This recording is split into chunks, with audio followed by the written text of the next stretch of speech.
Voilà, bienvenue à la salle d'entraînement missionnaire. Merci Pasteur Sébastien pour l'accueil ce matin. Et nous saluons tous les bien-aimés qui se connectent sur cet enseignement et aussi sur Internet, sur la chaîne YouTube. Et nous continuons donc cette étude de l'Épître aux Éphésiens qui est vraiment passionnante, passionnante, parce que nous y trouvons la substance même de ce qui animait l'apôtre Paul, ce qui animait les premiers apôtres. Et nous avons tellement besoin d'être connectés avec cet héritage, n'est-ce pas?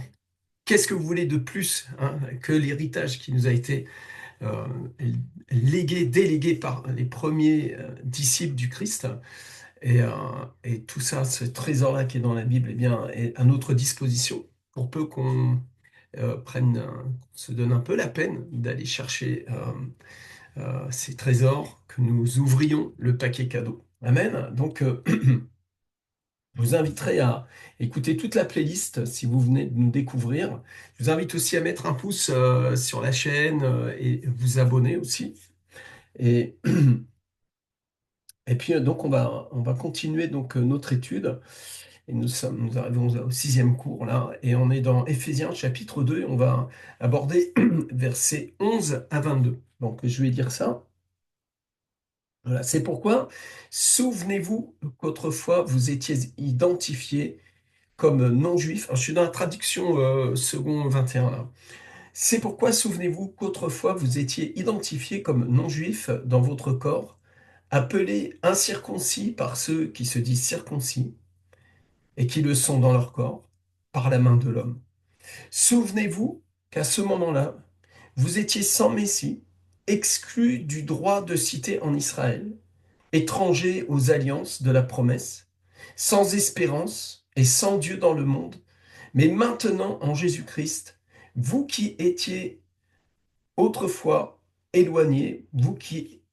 je suis en train de me mélanger dans ma tête avec une autre traduction. Vous qui autrefois étiez loin, vous êtes devenus proches par le sang de Christ.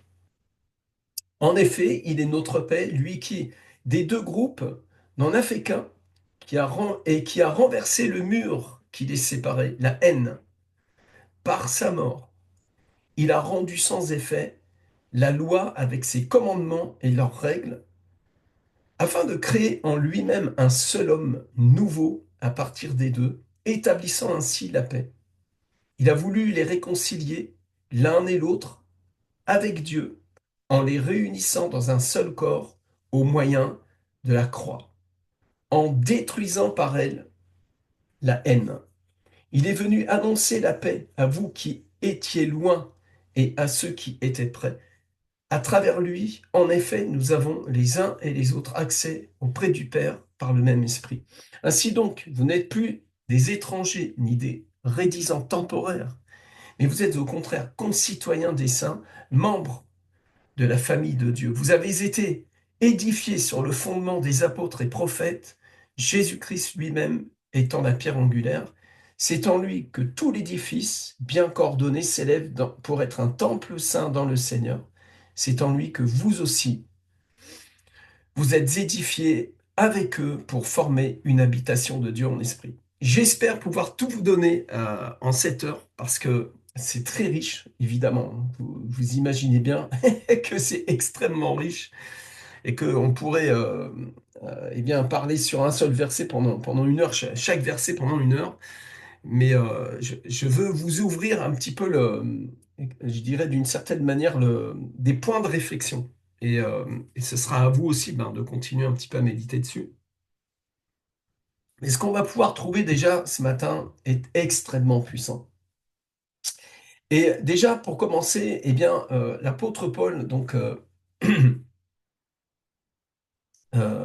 après avoir établi la carte d'identité du croyant dans le premier chapitre, et puis il enfonce le clou, c'est le cas de le dire, dans le deuxième chapitre, de 1 à 10. Il dit qui nous sommes, ce que nous sommes devenus par la grâce de Dieu. Il va contextualiser, en fait, l'évangile est vraiment un message qui s'incarne. Littéralement, le Verbe de Dieu qui a créé l'univers s'est fait homme et s'est incarné.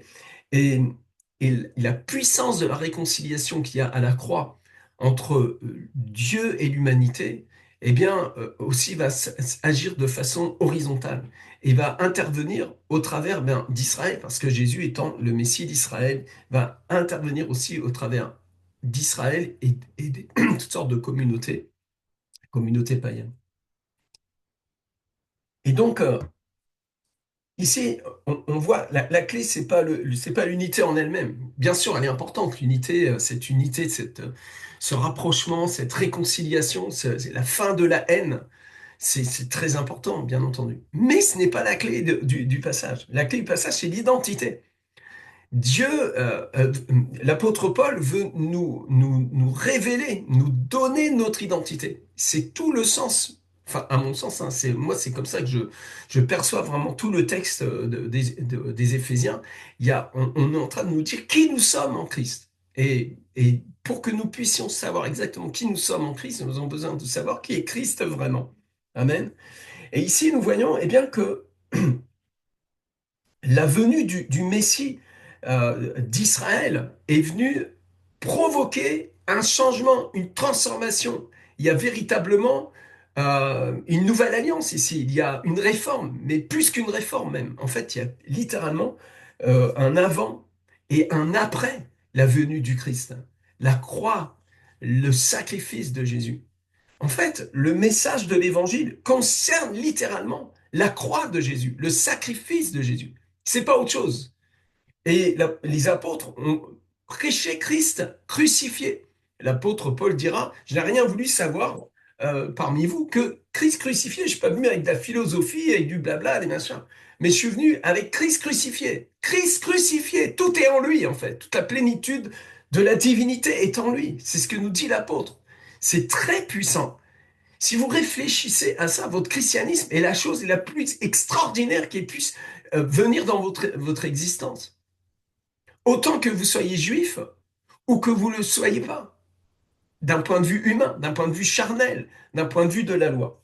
Et donc, il dit, donc, verset 11, c'est pourquoi souvenez-vous qu'autrefois vous étiez identifiés comme non-juifs dans vos corps, appelés incirconcis par ceux qui se disent circoncis et qui le sont dans leur corps, par la main de l'homme. Vous savez, en fait, la période où est écrit le texte, eh bien, on peut le comparer à la période dans laquelle on est aujourd'hui vis-à-vis des musulmans.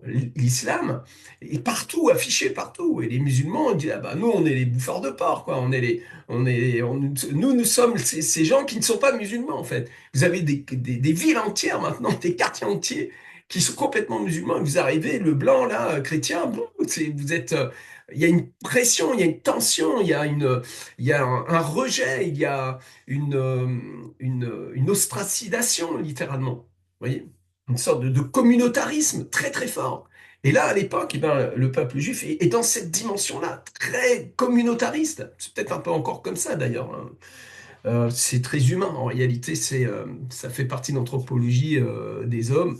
On a tendance si vous allez dans un pays étranger, il y a très très forte chance que vous allez chercher le quartier français, hein, pour habiter avec les Français. C'est très humain en réalité, hein. Alors, ici, nous voyons que malheureusement, à cause de la réalité de la loi mosaïque, il y avait une haine qui était là, il y avait un rejet, il y avait une condamnation, à cause de la religion, en fait. Hein, vous voyez, la religion, comme elle peut nous faire condamner l'autre, gratos, en fait, hein. Le malin connaît ça très très bien. Alors, souvenez-vous qu'à ce moment-là, vous étiez sans Messie, exclus du droit de cité en Israël, étrangers aux alliances de la promesse, sans espérance et sans Dieu dans le monde.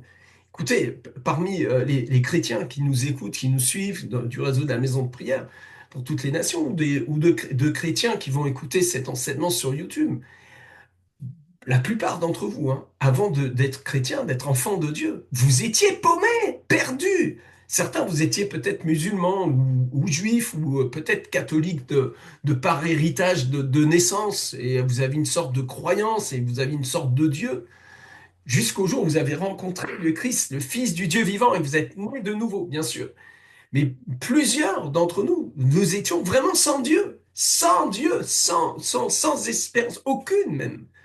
Quelle ténèbres puissante! Et d'ailleurs, l'apôtre Paul va pas laisser entendre, laisser croire que les idoles sont quelque chose. Hein, je crois que c'est dans Corinthiens, comme si les idoles étaient quelque chose. Rien du tout derrière, c'est bidon. Au mieux, ce sont des démons. Et voilà, des esprits démoniaques. Tu vois. Et donc, ces gens qui étaient en dehors d'Israël étaient étrangers aux alliances. Mais pas les Juifs. Les Juifs sont pas étrangers aux alliances. Eh oh, oh, oh, hey, Israël n'est pas étranger aux alliances ni aux promesses. Et d'ailleurs, nous pouvons souligner ici, la croix de Jésus n'est pas venue abolir les promesses. C'est abolir la loi selon ses ordonnances. Et Christ est la fin de la loi, mais pas la fin des promesses. Et toutes les promesses qui ont été faites en Israël sont oui et amen dans le Messie. Ça aussi, c'est dit par l'apôtre Paul dans une autre de ses lettres. Alors nous voyons que ici, eh bien, le peuple perdu, celui qui est assis dans les ténèbres, voit une grande lumière se lever. Et nous avons été rapprochés. Mais maintenant, Jésus-Christ, vous qui étiez autrefois loin, vous êtes devenus proches par le sang de Christ. J'aimerais vraiment que tu soulignes ça, peut-être même dans ta Bible, si tu as l'habitude de souligner des trucs dans ta Bible. Et souligne bien par le sang de Christ. Et c'est très important, on va le retrouver dans un instant. Donc on voit que, eh bien, l'apôtre est en train d'appuyer sur l'identité. Et autant les non-juifs que les juifs vont avoir une sorte de crise d'identité là, qui va se produire. Parce que, eh bien, le peuple juif, lui, doit renoncer au légalisme, à la loi mosaïque. Et c'est tout le sens de l'épître aux Hébreux. Il va y avoir une pression, il va y avoir quelque chose qui va se produire pour le juif. D'ailleurs, Paul lui-même va dire, ben, toutes ces choses-là, tout cet héritage-là, mais c'est comme de la boue à comparer à la connaissance de Christ. Donc, comme je l'ai déjà dit, vous m'avez déjà entendu le dire, Paul n'est pas en train de dire que l'héritage d'Israël est de la boue, que c'est une mauvaise chose, que ce sont des choses sales ou des choses sans importance. Non, non, non, non, au contraire, c'est vraiment des trésors. Mais ce sont des trésors qui deviennent du silex, des cailloux, à comparer à la connaissance de Christ, du Messie. Amen. Et ça, c'est très important de le comprendre. L'apôtre Paul est en train déjà de préparer le terrain dans le cœur de ces nouveaux croyants, de ces disciples de l'épître, de cette ville des Éphésiens et des Colossiens aussi, parce qu'ils vont lire cette lettre aussi. Et tous les disciples, il les prépare à la confrontation avec des gens qui vont vouloir les convertir au judaïsme, comme on le retrouve dans l'épître aux Galates. On leur fait des clés de bras, mais vous devez être circoncis, vous devez ceci, vous devez vous identifier à Israël, vous devez vous identifier à Moïse, à la loi, etc. Alors l'apôtre Paul est en train de souligner une chose, c'est que Israël lui-même a besoin d'être euh, dans la réception du Messie. C'est très très fort ce qu'il est en train de dire là. Mais maintenant, Jésus-Christ, vous qui autrefois étiez loin, vous êtes devenus proches par le sang de Christ. Verset 14, en effet, il est notre paix, lui... euh, alors attendez, il y a quelque chose que je dois souligner avant d'aller plus loin. Donc les non-juifs ont quitté l'identité mondaine et idolâtre, les juifs ont dû quitter l'identité légaliste mosaïque. Et on va le lire. On va lire, allez, on va dans Hébreux chapitre 7, verset 11. On va faire un peu de lecture ce matin, mais c'est important d'aller dans les Écritures jusqu'au verset 28. Je vous laisse peut-être trouver dans votre Bible Hébreux chapitre 7. Je vous laisse 2, 3 secondes. Et voilà ce que l'écrivain, l'auteur de l'Épître aux Hébreux déclare à partir de ce passage.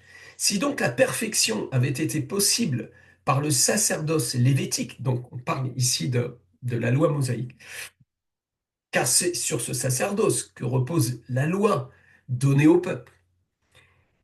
Qu'était-il encore besoin qu'il parût un autre sacrificateur selon l'ordre de Melchisédek et non selon l'ordre d'Aaron? Hein, si vous lisez un petit peu avant, l'auteur souligne qu'il y a des prophéties qui annoncent en fait le Messie sous la forme de Melchisédek. Et on voit, il identifie littéralement cette nouvelle alliance au travers de celui qui en est le fondateur, qui en est la tête, qui en est le sceau, hein.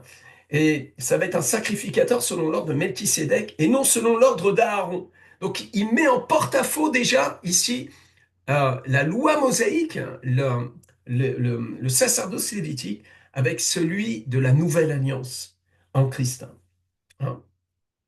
Car le sacerdoce étant changé, nécessairement aussi il y a un changement de loi. Attention, hein, le sacerdoce a été changé de par le ministère des prophètes, hein. C'est les prophètes de l'Ancien Testament qui annoncent ces choses-là.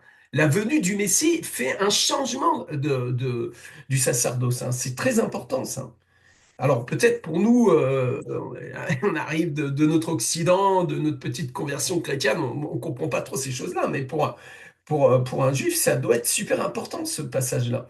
Car le sacerdoce étant changé, nécessairement aussi il y a un changement de loi. En effet, celui de qui ces choses sont dites appartient à une autre tribu, dont aucun membre n'a fait le service de l'autel. Car il est notoire que notre Seigneur est sorti de Juda, tribu dont Moïse n'a rien dit pour ce qui concerne le sacerdoce. Cela devient plus évident encore quand il paraît un autre sacrificateur à la ressemblance de Melchisédek, institué non d'après la loi d'une ordonnance charnelle, mais selon la puissance d'une vie impérissable. C'est très fort, très puissant. Il faut vraiment qu'on reprenne cette étude de l'Épître aux Hébreux parce elle est vraiment excellente. On le fera plus tard. En tout cas, ici nous lisons, car ce témoignage lui est rendu, tu es sacrificateur pour toujours selon l'ordre de Melchisédek. Ça, c'est l'Éternel qui parle au Messie dans l'Ancien Testament. Il y a ainsi, écoutez bien, abolition d'une ordonnance antérieure à cause de son impuissance et son inutilité. Vous vous rendez compte? C'est-à-dire que la loi est impuissante de nous sauver. La loi n'est pas donnée pour sauver l'humanité. Personne n'a jamais été sauvé par la loi, hein. Tu peux pratiquer la loi, de toute manière tu peux pas. Mais même si tu étais, entre guillemets, parfait, c'est-à-dire aux yeux des hommes, vraiment quelqu'un de zélé à pratiquer toute la loi et ses commandements, eh bien tu ne serais toujours pas justifié. En raison du péché, justement. Et il y a ainsi abolition d'une ordonnance antérieure à cause de son impuissance et de son inutilité, car la loi n'a rien amené à la perfection et il y a introduction d'une meilleure espérance par laquelle nous nous approchons de Dieu. Si vous recontextualisez ce qu'on est en train de lire, il est en train de faire, l'auteur est en train d'exprimer ce que les prophéties, ce que les prophètes ont annoncé d'avance, hein.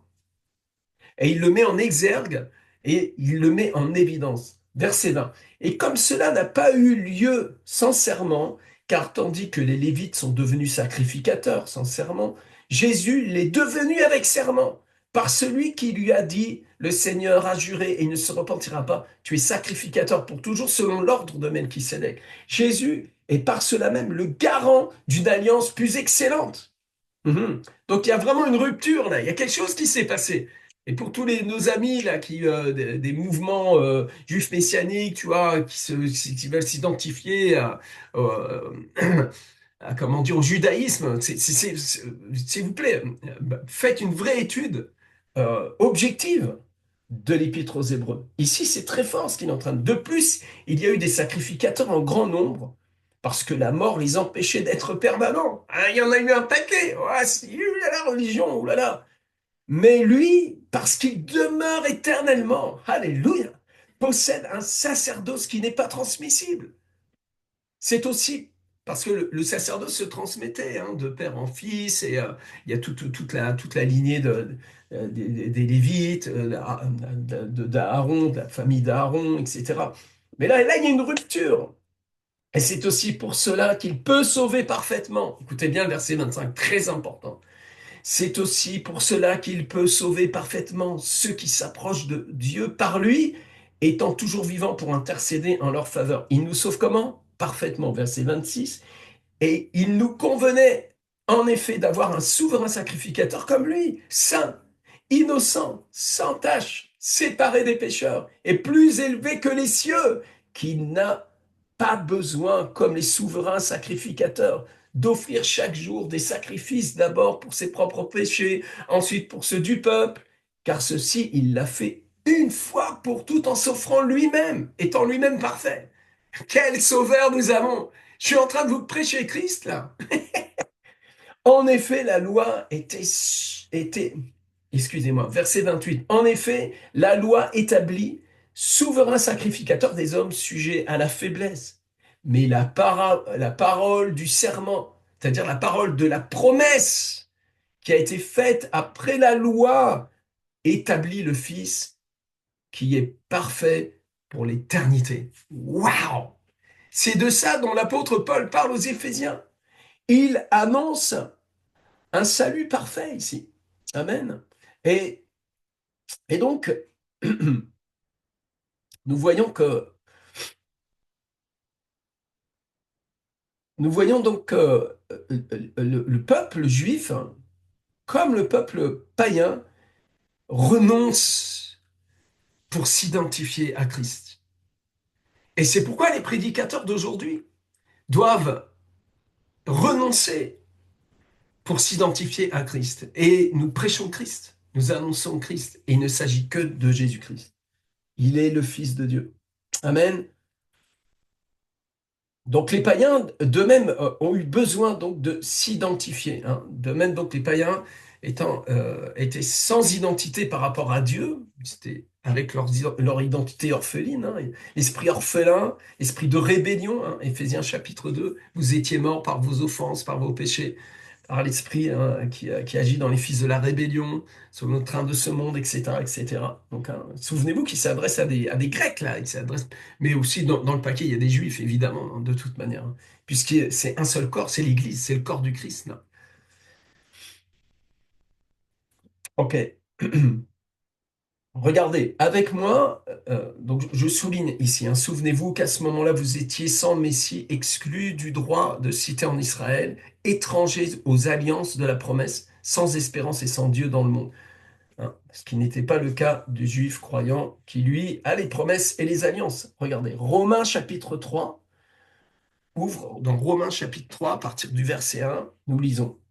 Quel est donc l'avantage des Juifs ou quelle est l'utilité de la circoncision? Verset 2. Il est grand de toute manière et tout d'abord en ce que les oracles de Dieu leur ont été confiés. Hein. Donc là, on a bien une confirmation que cet héritage-là est extraordinaire, mais il peut devenir aussi tout aussi dangereux, tout aussi dangereux. Regardez, dans Luc 15, le cadet, là, il s'est fait avoir par l'héritage. Il tue le père, même, littéralement, pour partir avec l'héritage. Et il y a une sorte de crispation sur l'héritage, au lieu de rester dans la révélation de l'amour du père. Et cet amour révélé, il est révélé en Christ, hein, n'est-ce pas?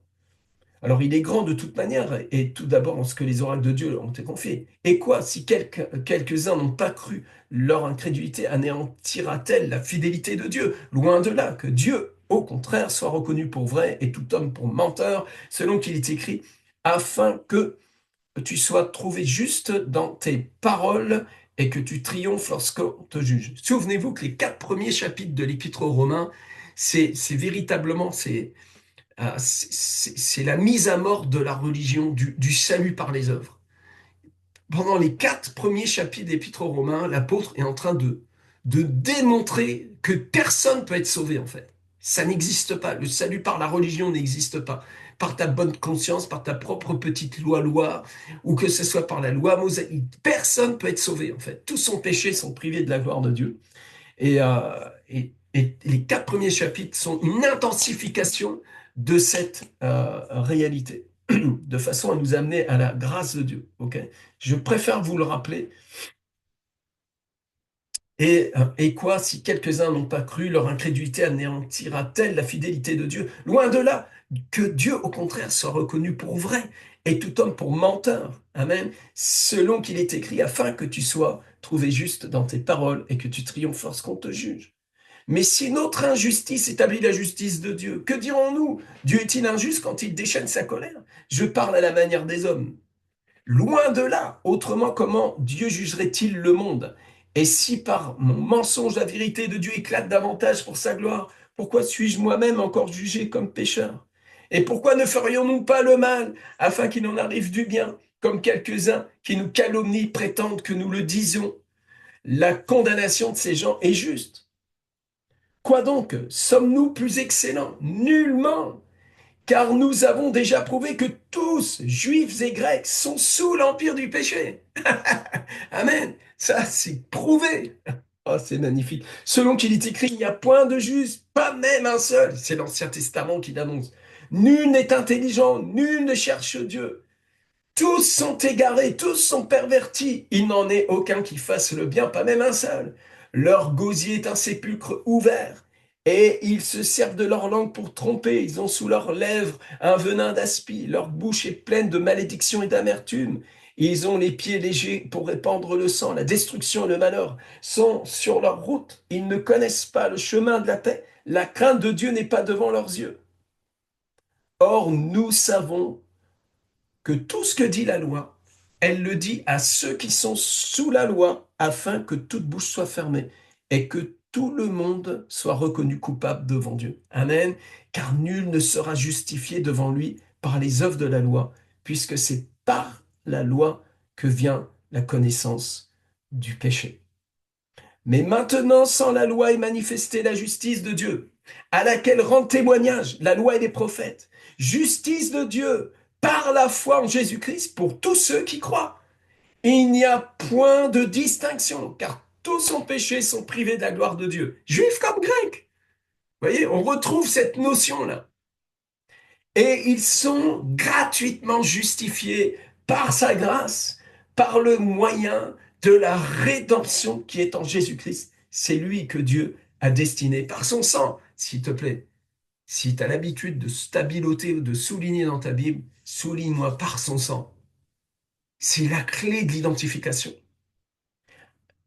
C'est lui que Dieu a destiné par son sang à être pour ceux qui croiraient victime propitiatoire afin de montrer sa justice parce qu'il avait laissé impunis les péchés commis auparavant au temps de sa patience afin, dis-je, de montrer sa justice dans le temps présent de manière à être juste tout en justifiant celui qui a la foi en Jésus.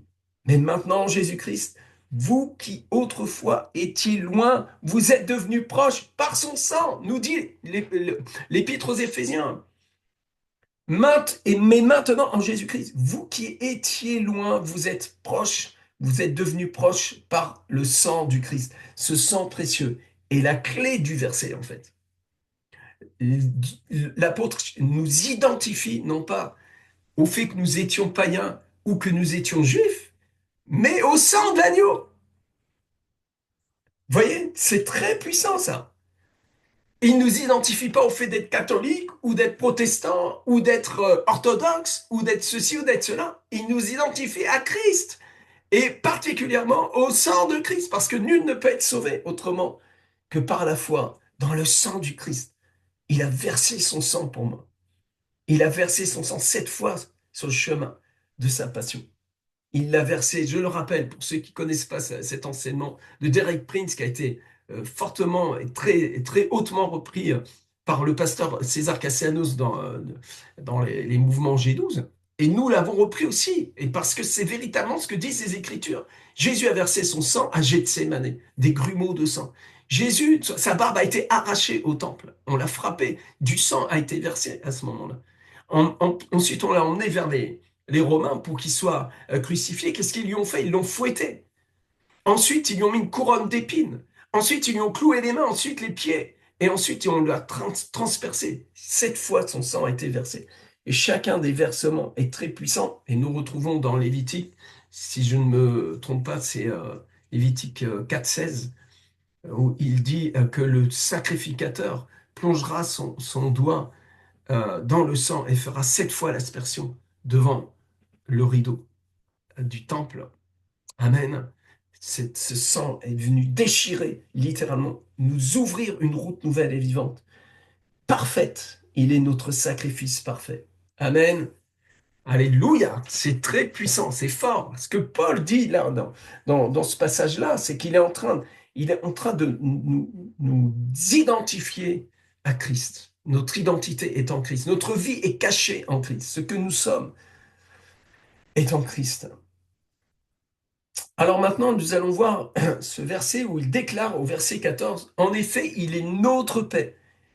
Lui qui des deux groupes n'en a fait qu'un et qui a renversé le mur qui les séparait, la haine. Hein, vous voyez que ici, nous avons la véritable unité, en fait. L'unité, elle est en Christ.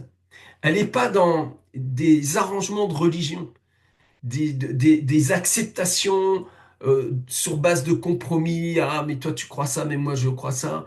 Il y a des choses qu'il ne faut juste pas croire du tout, en fait. C'est pour ça que l'œcuménisme, c'est compliqué pour nous, hein. Je suis pas du tout dans l'œcuménisme, du tout, du tout. Je suis en Christ, j'annonce Christ et sans faire de compromis. Et c'est sûr et certain qu'il ne s'agit que de Jésus. Il est le chemin, la vérité, la vie. Et nul ne viendra au Père que par lui. On va pas faire du communisme. On va prêcher l'évangile du royaume. Eh, nos missionnaires, là, prêchez Christ. Christ crucifié. Christ ressuscité. Amen. Le reste, on le laisse au Seigneur. Débrouille-toi avec ça, papa. Nous annonçons la bonne nouvelle en Christ. Amen. Et repentez-vous et abandonnez vos idoles, abandonnez vos idolâtries, vos faussetés, tout ce qui est faux, tout ce qui est mystique, toutes les initiations, les contacts célestes, je sais pas quoi, machin, avec des portails célestes, tous les bastragles. Viens à Jésus-Christ. Il est le Fils de Dieu. Amen. Christ. Toute la plénitude de la divinité en Christ. Waouh! C'est vraiment important ce que je suis en train de vous dire. En effet, il est notre paix, lui qui des deux groupes n'en a fait qu'un et qui a renversé le mur qui les séparait, la haine. Délivré de cette haine. Amen. Amen, amen, amen. C'est pas parce qu'on est contre l'œcuménisme ou qu'on n'est pas pour en tout cas qu'on a de la haine. Pas du tout. C'est d'ailleurs les gens qui se sont piqués avec ce message-là, vous remarquerez qu'ils se mettent en colère très facilement. Eux, ils ont la haine. Eux, ils sont encore dans la haine.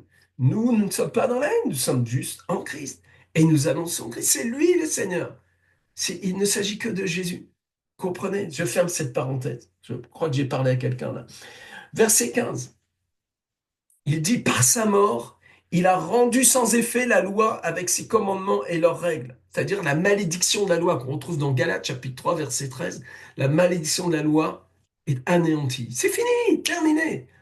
Fin du game, terminus, tout le monde descend. Et s'il y a encore des démons, ils doivent partir. Terminé, c'est fini pour eux. Terminé, ils ont perdu l'adresse, ça glisse, ça dégage. Ah oui, c'est ces choses-là, il y a des fois, il y a des tâches qui résistent.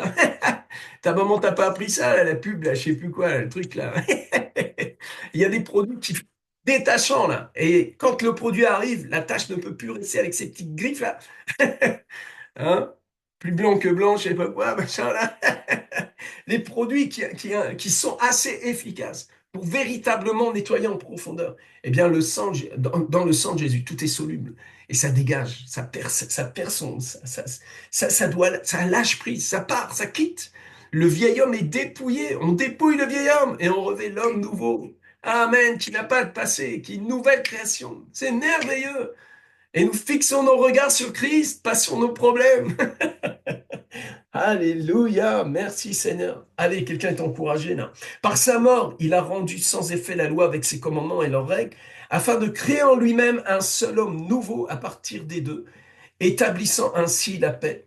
Donc, il est notre paix et il a voulu réconcilier les uns et les autres avec Dieu en les réunissant dans un seul corps au moyen de la croix, en détruisant par elle la haine.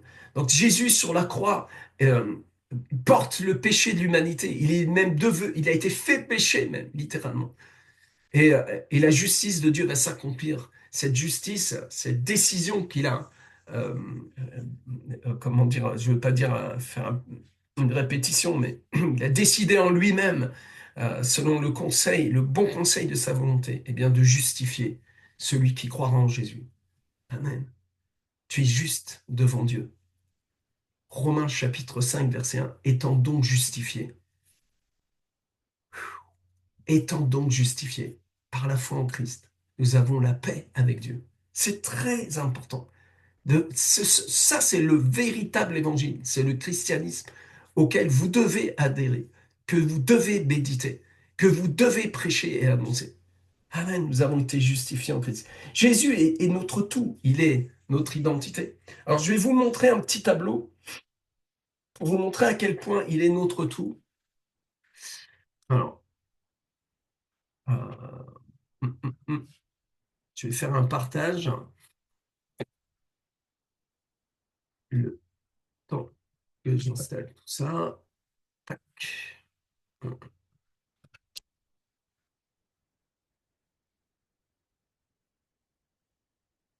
J'espère que vous allez le voir. C'est écrit un peu petit, mais je vais vous le lire aussi. Voilà. Ce qu'il est, il est notre Père, il est notre frère, il est notre ami, notre époux, notre Seigneur, il est notre Sauveur, notre Rédempteur, notre justice, notre sanctification, notre rédemption, notre paix, notre berger, la porte des brebis, la lumière du monde, le pain de vie, le chemin, la vérité et la vie, le premier d'entre les morts, la tête du corps, le médiateur, l'agneau de Dieu, le lion de Juda, le roi des rois, l'alpha et l'oméga. Et la liste, à mon avis, n'est pas entière, hein. Il y a beaucoup plus que ça. Mais on voit dans ce tableau, si vous voulez, je pourrais vous le faire envoyer, hein. Pasteur Sébastien peut vous l'envoyer, vous nous demandez, on vous l'envoie. Hein. Vous avez les versets qui correspondent. Hein. Il est le Père éternel, il n'a pas honte de nous appeler frères. Je vous appelle ami. Christ aime l'Église comme un époux. Seigneur, il est Seigneur signifie maître et souverain. Il nous sauve du péché et de la mort. Il nous a rachetés par son sang. Il est devenu pour nous justice. Il nous purifie, il nous sépare pour Dieu. Donc hein, c'est la sanctification. Il nous délivre définitivement. Il est notre paix, ce qu'on vient de lire. Le bon berger qui donne sa vie pour ses brebis. Par lui seul, on entre dans le salut. Hein. Il apporte des brebis, il éclaire les ténèbres de nos vies. Nourriture spirituelle éternelle, unique accès au Père. Il a inauguré la résurrection. Il dirige l'Église universelle, unique intermédiaire entre Dieu et les hommes. Il ôte le péché du monde. Il a vaincu puissamment, suprême souveraineté, le commencement et la fin de toutes choses. Amen. C'est c'est très puissant quand on commence à se pencher sur ce que dit la Bible de nous. Je vous invite simplement à dire cette phrase avec moi. Je suis ce que la Bible dit que je suis. Ah, je le sens pas. Hein. Vraiment, honnêtement, au niveau des émotions, c'est pas encore, on n'est pas encore au taquet. Hein. Il y a des chemins à faire. Mais ce que la Bible dit, c'est ça que je suis en fait. Parce que Dieu a parlé là. Dieu déclare. Je suis ce que la Bible dit que je suis.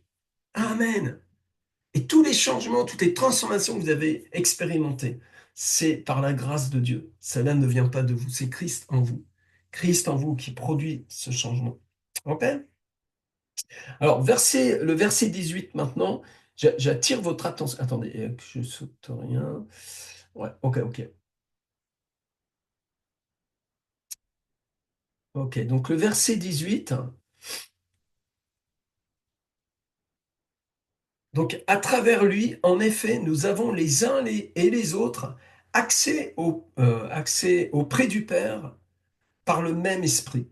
En fait, nous avons accès au Père, littéralement, par le même esprit.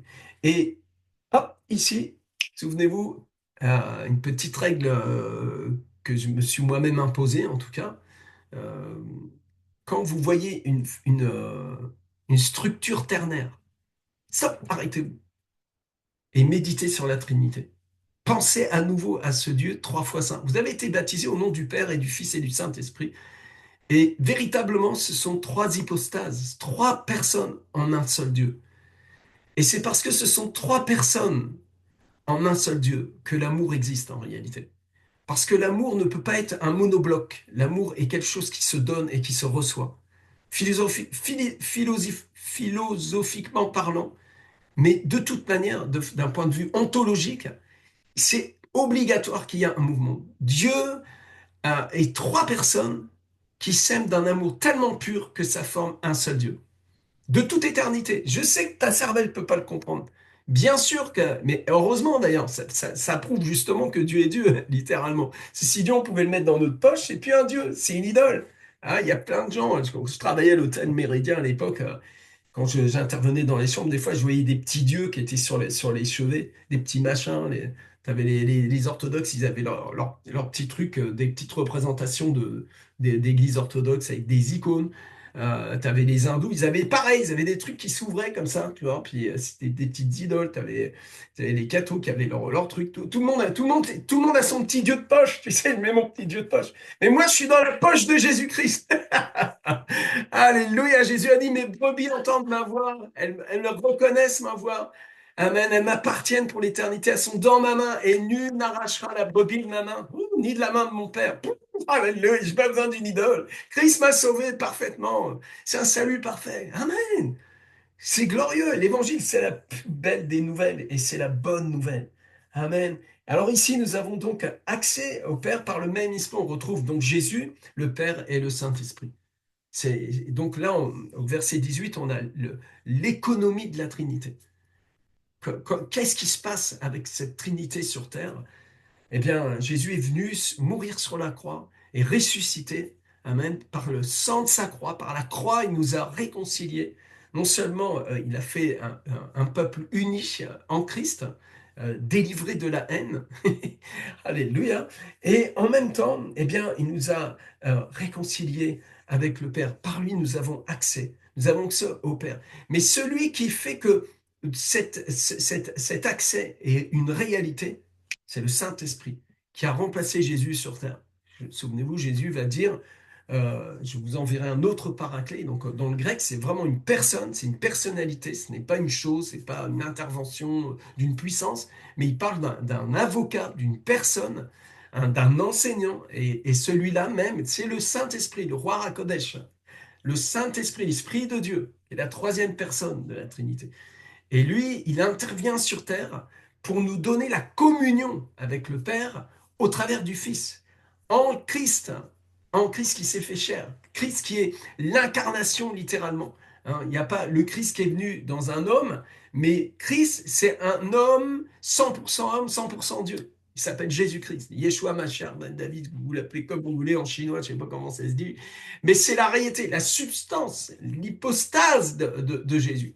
Christ est Dieu fait homme, littéralement. C'est pour ça d'ailleurs que les pères de l'Église vont euh, donner le dogme de Théotokos. Et peut-être vous ne le saviez pas, mais Théotokos, qui veut dire mère de Dieu, a été, comment dire, décidé pour mettre un terme à une hérésie à propos de l'adoptionnisme, c'est-à-dire que de certains qui disaient que Jésus était un homme qui avait été adopté par Dieu, d'autres que c'était un homme et le Christ est venu à l'intérieur. Il y a des prédicateurs aujourd'hui qui disent des trucs comme ça, hein. C'est terrible, hein. Mais ce n'est pas la vérité. La vérité, c'est que Marie est tombée enceinte de Dieu lui-même, parce que c'est Dieu qui s'est fait homme. C'est ça, Théotokos. C'est pas que Marie est la mère du Dieu créateur de l'univers, mais c'est que Marie est tombée enceinte du Verbe de Dieu qui s'est fait chair. C'est-à-dire que ça ne désigne pas Marie comme étant mère de Dieu, mais ça désigne Jésus comme étant Dieu. C'est ça le dogme à la base. Maintenant, le problème, c'est que bien, la population, surtout à Éphèse, eh ben, déjà qu'ils adoraient la Diane, l'esprit de la reine du ciel est venu piquer cette affaire-là. Et malheureusement, mais là, je trouve que l'Église catholique, enfin, les grands patrons, là, ben, ils portent une énorme responsabilité de ne pas enseigner correctement aux catholiques. Et les orthodoxes, c'est encore une autre histoire. Mais le culte marial est véritablement une abomination et une idolâtrie et une fausse doctrine et une hérésie et n'a pas été enseigné par aucun apôtre de l'agneau. Aucune épître donne un fondement à ce culte marial. Je viens de parler encore à quelqu'un, je le crois. Mais nous croyons au nom du Père, du Fils et du Saint-Esprit. Nous croyons au Père, croyons au Fils et nous croyons à l'Esprit Saint qui forment un seul Dieu. C'est le mystère de la Trinité. Amen. Verset 19. On continue. Alors, on va peut-être dépasser un petit peu ce matin. Verset 19. Donc, ainsi donc, vous n'êtes plus des étrangers ni des résidents temporaires.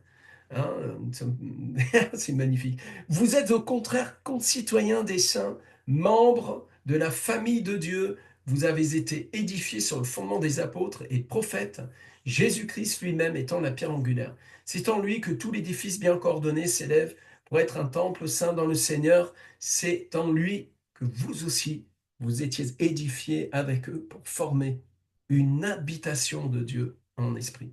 Ok. Alors ici, on va souligner un truc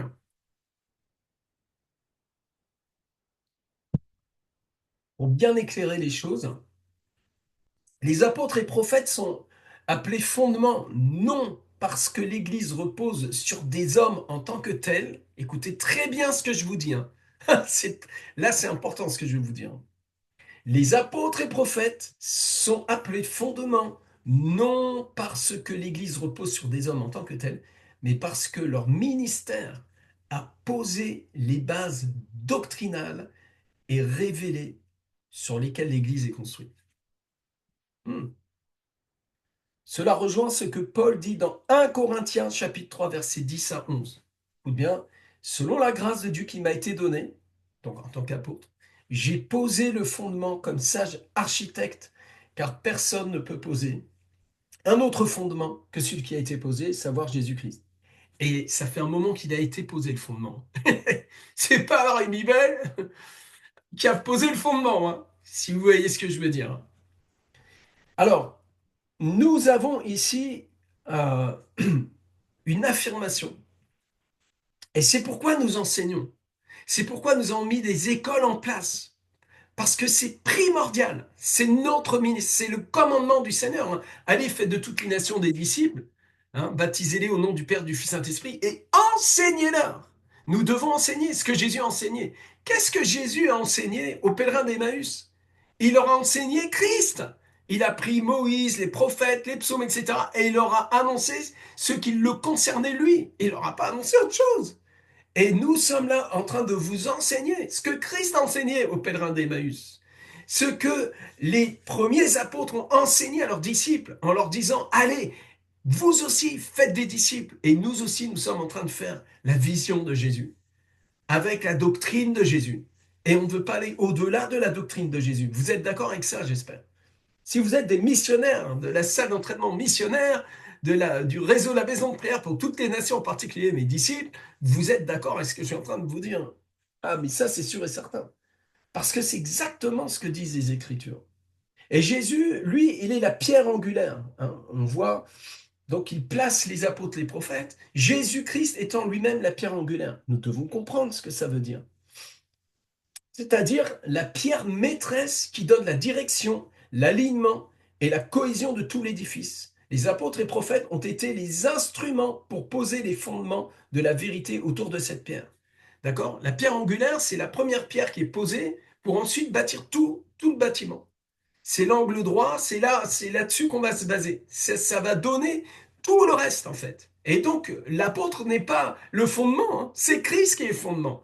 L'apôtre Pierre lui-même va dire, il est la pierre angulaire. Tous les apôtres, c'est lui, c'est la pierre angulaire. Vous comprenez à quel point c'est grave de dire Marie, Marie, Marie, Marie, ou Sainte Thérèse, ou je sais pas quoi. C'est Christ. Et tant que tu n'as pas une pleine révélation de Christ, tu vas avoir du caca de boudin dans les yeux. C'est horrible. Tu ne verras pas la vision correctement. L'apôtre Paul va dire, Jésus lui-même va dire dans Apocalypse, achète de moi un collier pour laver tes yeux, là. Tu as besoin de voir correctement. Amen. En résumé, donc, le fondement, c'est la révélation que les apôtres et prophètes ont reçue et transmise. Et c'est exactement ce qui se passe avec Pierre. Quand Jésus se tourne vers Pierre et dit, tu es Pierre, sur ce rocher, je bâtirai mon église. Il parle de la révélation des apôtres. Comment les apôtres ont reçu la révélation de Christ, le Machiar. Amen, qu'il est le Messie, le Fils du Dieu vivant, le Verbe fait chair. L'évangile de Jean démarre en disant, au commencement était Dieu, la parole était avec Dieu. Là, on parle de Christ qui est Dieu fait homme, là. C'est puissant. C'est extrêmement violent en réalité. Et les Juifs, ils ont pris des pierres, vous voulez le lapider, comment ça, toi qui es un homme, tu te fais Dieu. Tu te fais appeler le Fils de Dieu, tu te fais Dieu. Ils avaient compris qu'il était en train de se révéler dans sa vraie nature, 100% homme, 100% Dieu. C'est cela que nous croyons, frères et sœurs. Amen. Donc ce fondement est Christ lui-même, révélé et annoncé par eux. L'Église est édifiée sur cette base révélée et apostolique et non sur des traditions humaines et encore moins sur des hommes en eux-mêmes, même si ces hommes font partie de cette incarnation. Et bien entendu, Christ s'est fait chair et habité parmi nous, mais il habite aussi dans son temple. D'ailleurs, on va le voir dans un instant. On va rejoindre, vous voyez, cette incarnation dont je parlais au tout début. L'évangile est quelque chose qui est absolument incarné dans la foi de l'Église, hein. En fait, l'évangile est l'expression même de l'incarnation de la grâce de Dieu, en réalité. Donc au verset 22, hein, c'est en lui que, verset 21, c'est en lui que tout l'édifice bien coordonné s'élève pour être un temple saint dans le Seigneur. C'est beau parce que, vous voyez, il est la pierre angulaire, mais c'est en lui en même temps. C'est-à-dire que la pierre angulaire a toute la formation. Hein. Souvenez-vous de cette notion de fractal.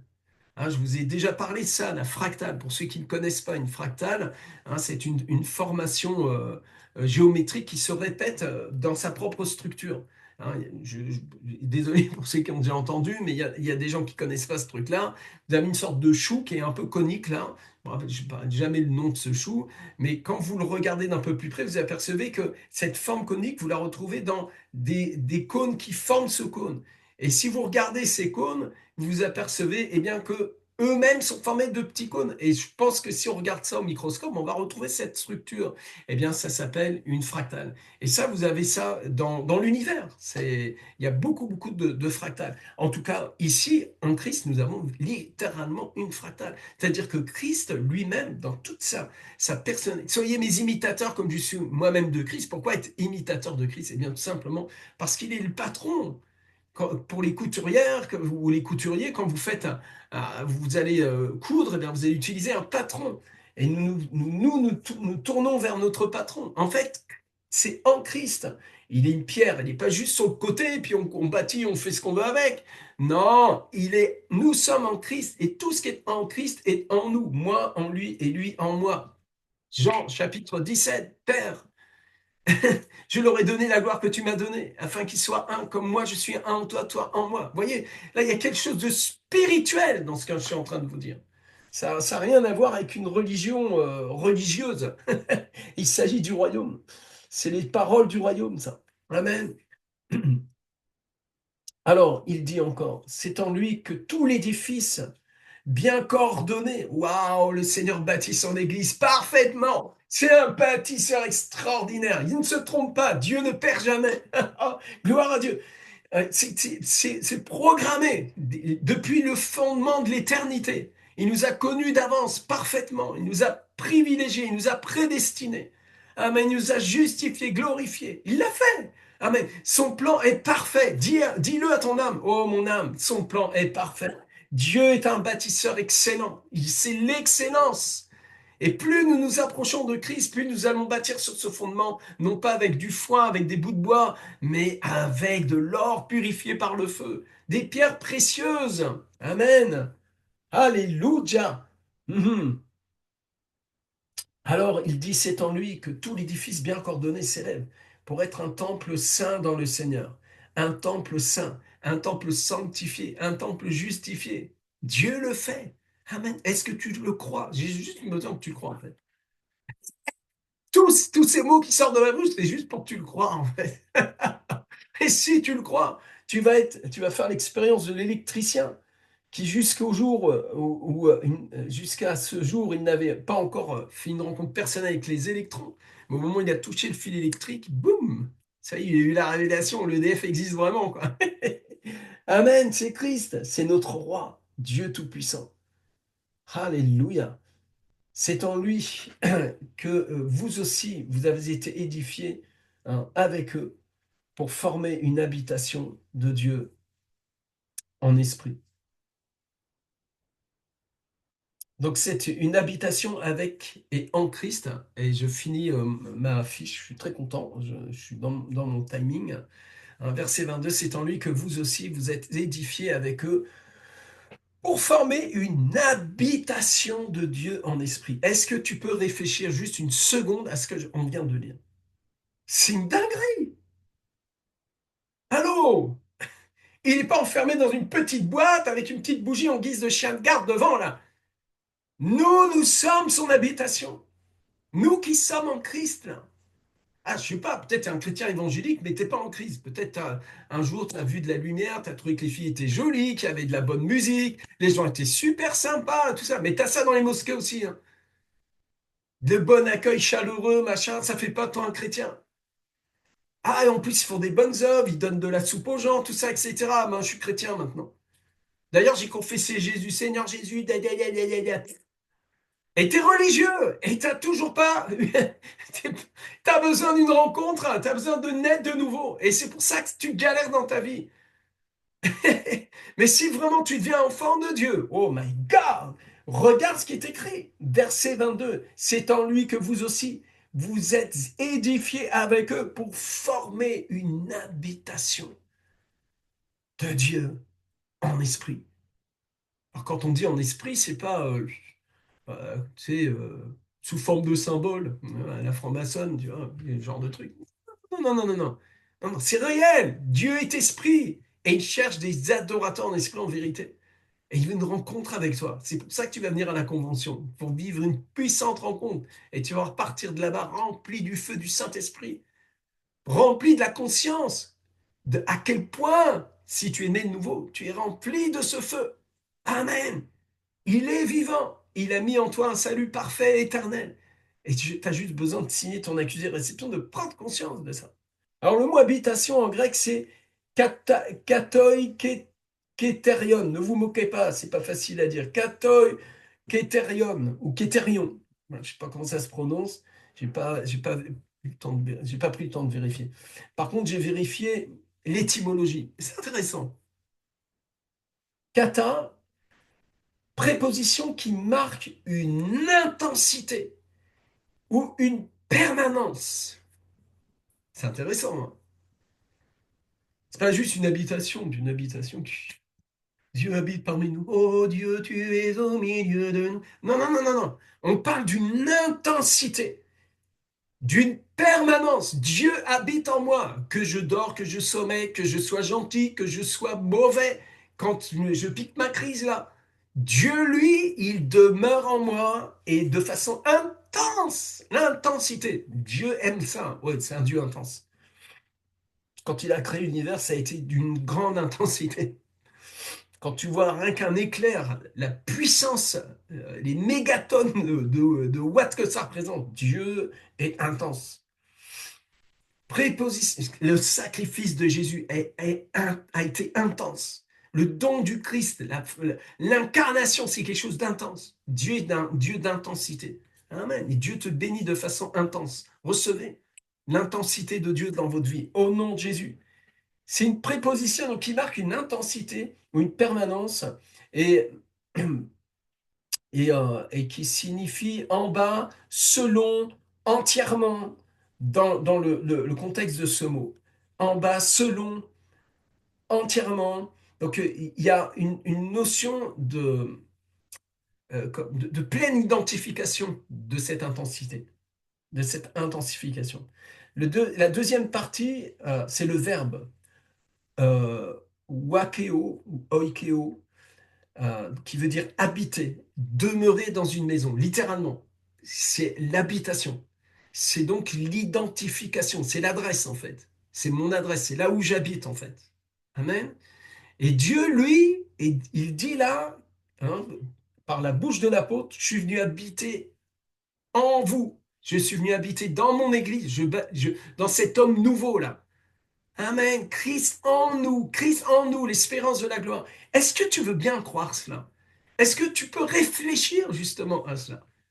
Est-ce que tu peux le soir t'endormir en pensant que Christ, toute la plénitude de la divinité est en toi, définitivement, pour l'éternité, de façon intense et permanente? Est-ce que tu veux bien le croire? Parce que c'est exactement les propos de l'apôtre ici. Et puis il dit, la troisième partie du mot habitation, euh, katoikeiterion, c'est terion. Terion, suffixe nominal qui désigne un lieu où se passe l'action du verbe. Exemple, un dortoir, sanctuaire, etc. Et ici, il s'agit de quoi? ici, il s'agit de nous, de toi et moi, en tant qu'individu, en tant que communauté. Jésus a dit, là où vous êtes assemblés, deux ou trois en mon nom, je suis au milieu de vous. Et quand il parle d'être assemblés, écoutez-moi bien, c'est pas seulement quand on fait du présentiel. Ah, on s'est rassemblés, on va au festival, machin, etc. Ah, là, Jésus est là. Non, non, non. C'est bien plus profond que ça, bien plus puissant.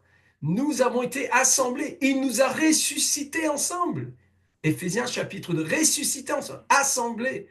Deux ou trois, seulement là, assemblés en Christ. Vous voyez, là, c'est le corps maintenant. Ce fameux corps dont Christ est la tête et qui est la plénitude rempli de la plénitude de Dieu. Et ce corps, eh bien, il a sous ses pieds les autorités, les dominations, les puissances. Et ça ne dépend pas de toi. Ça ne vient pas de toi. Ça vient de sa grâce. Ça vient de son œuvre. Ça vient de ce que lui est en train d'assembler. Lui, il crée l'assemblée. Lui, il bâtit l'Église. Lui, il bâtit l'Ecclésia. C'est lui qui le fait. Aucun homme sur terre bâtit une Église. Oh, mon Église, mon Église. J'ai pas d'Église. Je suis la propriété privée de Jésus-Christ. La maison de prière pour toutes les nations n'est pas l'église de Tartampion, là. C'est l'église de Christ, c'est le corps de Christ. Amen. Et dans le monde entier, tous ceux qui appartiennent à Christ forment ce corps spirituel. Amen. Alors comme nous sommes arrivés à ce point d'une prise de conscience que nous sommes le temple du Seigneur, eh bien nous devons reprendre 2 Corinthiens 2 Corinthiens, 2 Corinthiens chapitre 6. Je vous laisse, je vais finir avec ça pour qu'on soit un peu sérieux quand même.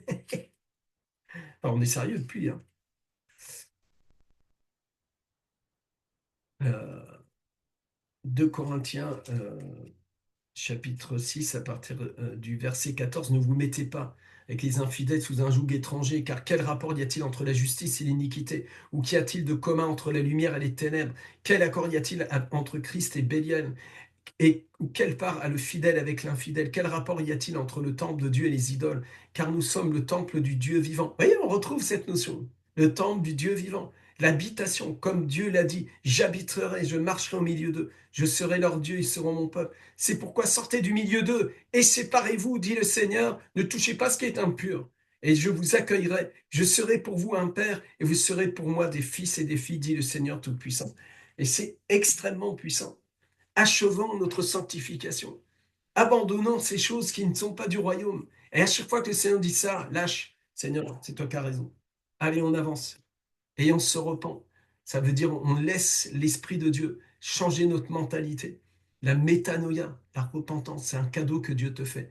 Et tu dépouilles le vieil homme, tu dépouilles toutes ces choses. Et tu revêts l'homme nouveau, Christ. Christ en nous, l'espérance de la gloire, c'est merveilleux. Nous sommes exactement ce que la Bible dit que nous sommes et nous pouvons prier maintenant. Nous pouvons juste rendre gloire à Dieu, rendre grâce au Seigneur. Père, au nom puissant de Jésus, merci pour ce cours. Nous bénissons tous les disciples, et particulièrement je bénis mes 12, mes 144 et mes 728, tout le réseau apostolique, tous les missionnaires, les évangélistes, les 70. Seigneur, ton feu descend, l'autel est en feu ce matin. Au nom puissant de Jésus, par ta grâce, nous annonçons la bonne nouvelle à toute la création. Nous annonçons la bonne nouvelle à toutes les nations. Et Seigneur, nous voulons faire des disciples dans toutes les nations. Aide-nous, Seigneur, par la puissance du Saint-Esprit. Et je prie, Seigneur, que chacun des auditeurs, de ceux qui ont entendu cet enseignement, même sur Internet, puisse être au bénéfice de la révélation de Christ. À toi la louange, à toi la gloire. Merci, Papa, de nous avoir donné ton Fils Jésus sur la croix, de l'avoir offert en sacrifice, selon qui est écrit, car Dieu a tant aimé le monde qu'il a donné son Fils unique, afin que quiconque croit en lui ne périsse point, mais qu'il ait la vie éternelle. Merci que nous avons la vie éternelle et que tu as fait de nous ton habitation. Révèle-nous cela, Seigneur, que nous expérimentions l'intensité de cette habitation et nous demeurons avec toi. Et Jésus, tu l'as dit, si vous demeurez en moi comme moi je demeure en vous, vous porterez beaucoup de fruits, n'est-ce pas? Alors recevez maintenant, vous recevez un ministère de prière exaucé.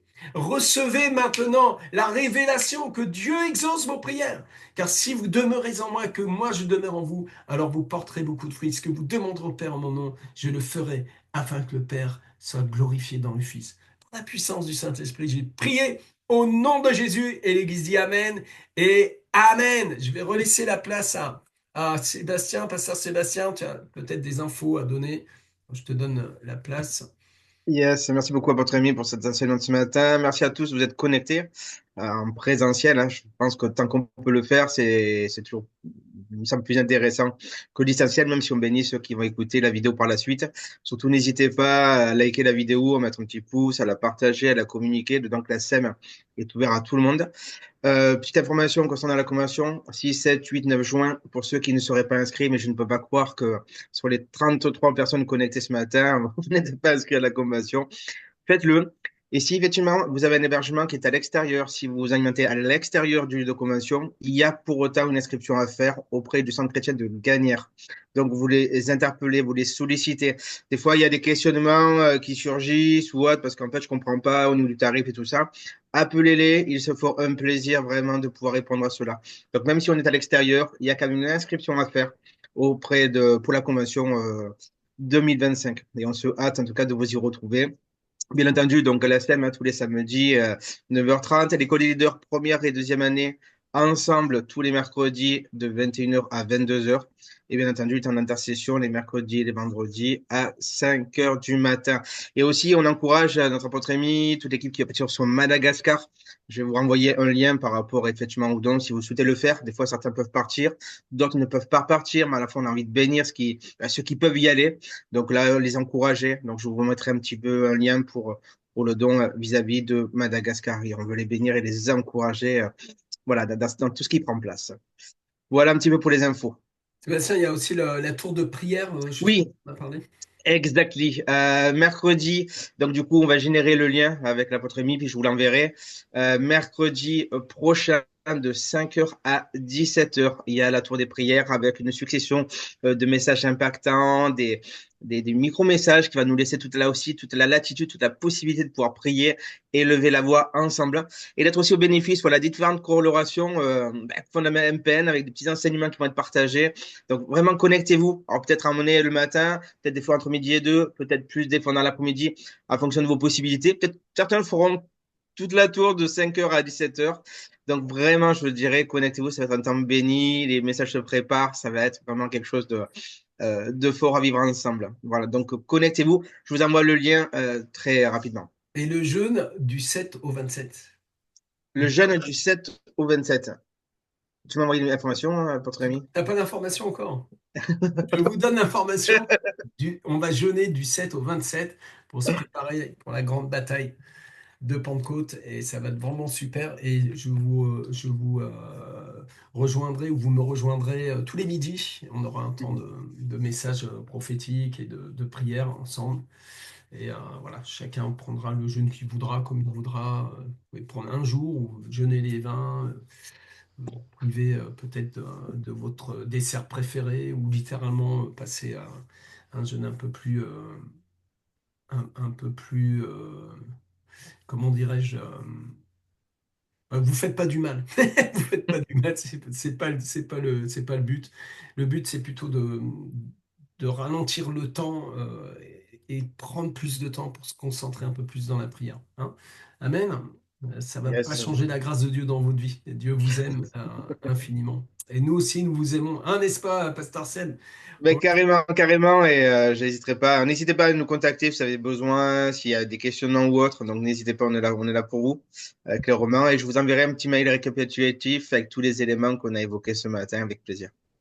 Voilà. Merci Nous vous beaucoup. aimons. Bénédiction aussi sur YouTube. Soyez bénis.